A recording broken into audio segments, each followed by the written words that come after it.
Welcome to the TDD Spotlight, the series where we shed some light on Pokemon you may not have considered in Triple Double Drafts. I'm your host, Technovoid, and with me is your favorite Pokemon analyst, Hamsterwings. This time we're gonna be shellfish and show you how to claw your way to the top with Crawdaunt.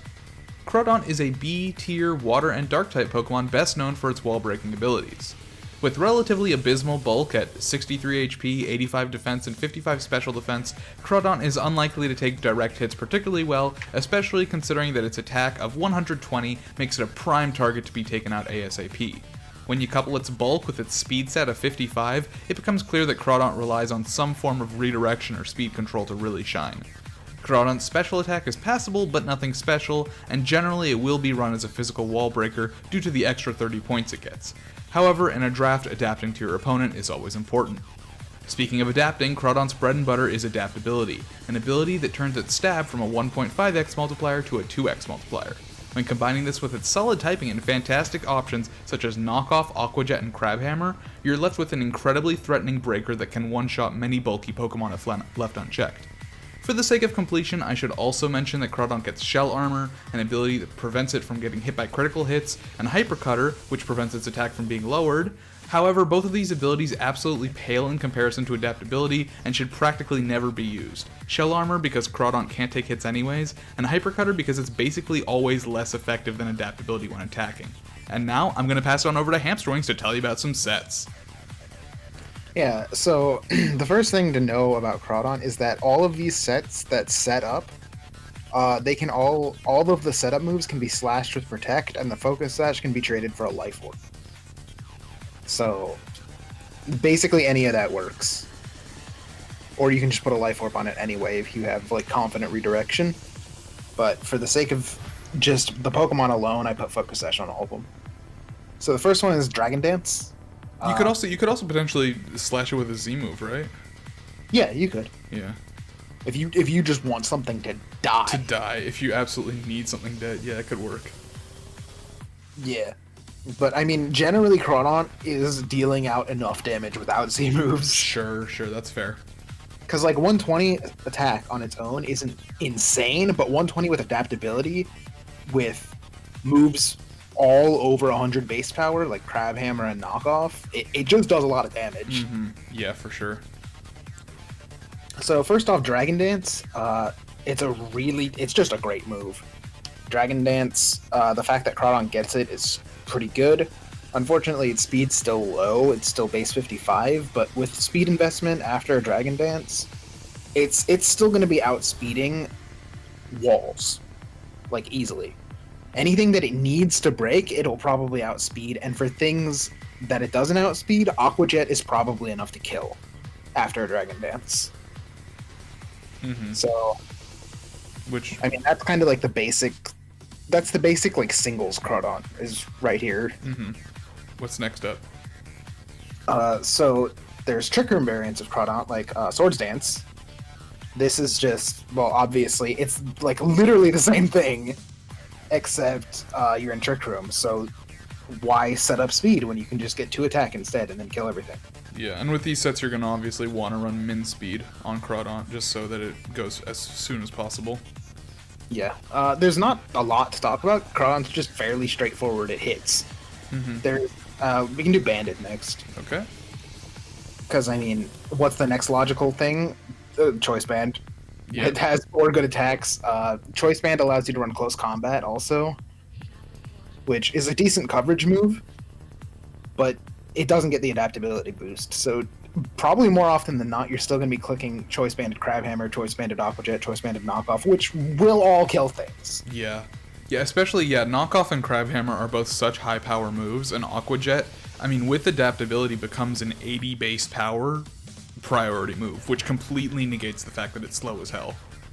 Yeah, I mean, if I were going into most matches with the Crawdaunt, I'd probably end up running Choice Band most of the time. Mm-hmm.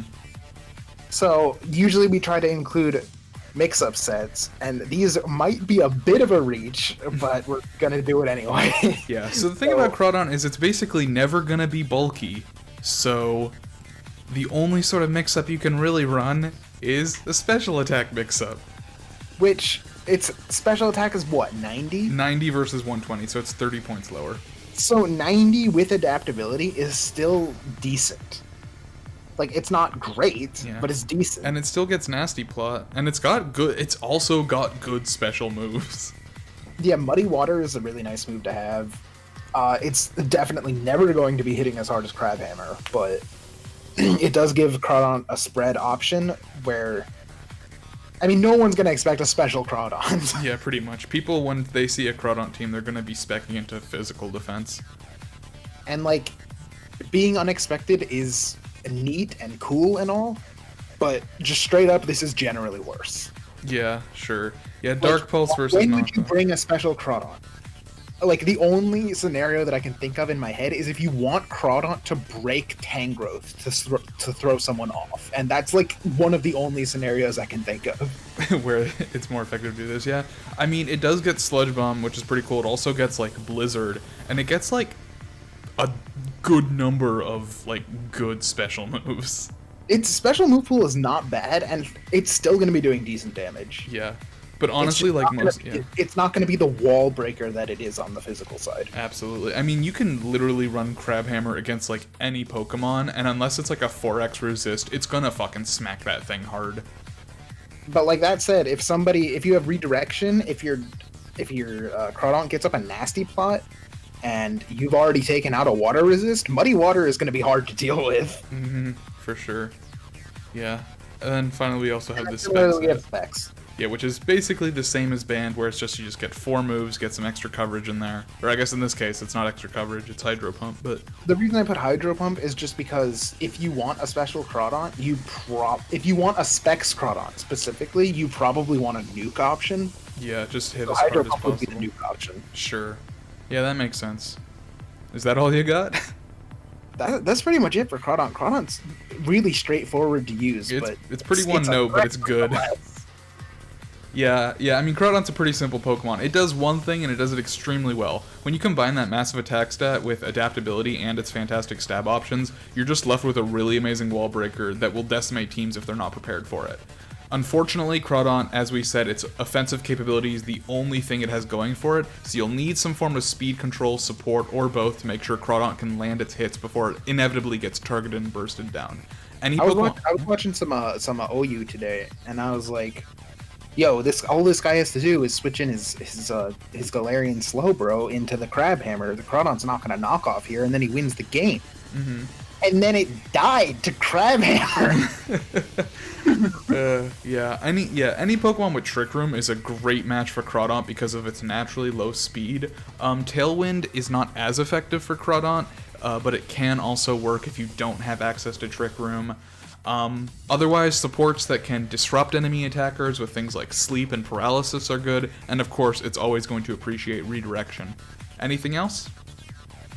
Just don't paralyze things in a Trick Room, Crawdaunt. Yeah, It's don't do obvious. that. Yeah, You gotta understand Pokemon. Yeah, and don't let it get burned, I guess. You don't want this thing to get burned. Yeah. Yeah. Well, anyways, that's Crawdaunt. Hope you done learned something. Now it's time for you to vote on which Pokemon will be covered next time. Will it be the Ground and Ghost type Golurk or the Normal and Flying type Swellow? Vote in the comments down below, and we will see you then. So long. See ya.